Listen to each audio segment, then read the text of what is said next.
old.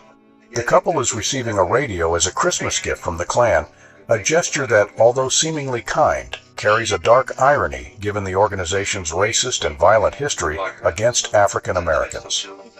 The Klan promoted white supremacy and used such symbolic acts to try to soften its public image while continuing to perpetuate racism and segregation in the United States. In 1863, light-skinned enslaved children in New Orleans were portrayed in a series of photographs that gained significant attention.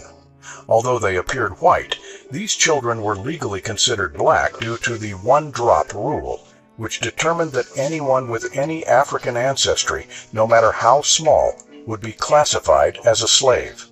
Such photographs were used to raise awareness, highlighting that these children with no visible African features could be seen as part of the community.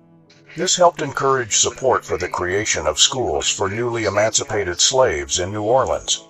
Here we see a demonstration of the bell rack, a device used by a slave owner in Alabama to capture runaway slaves. The contraption, fastened around the neck, had a bell at the top of a bar.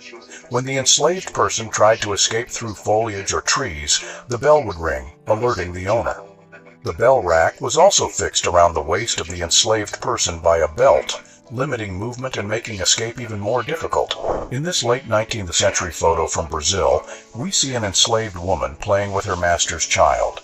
During the slave era, it was common for enslaved women to care for their master's children, performing domestic tasks and creating emotional bonds. For many white children, enslaved women were constant figures, seen as caregivers or nannies. However, these children also grew up in a society that viewed enslaved people as property, resulting in a distorted view of affection and social hierarchy.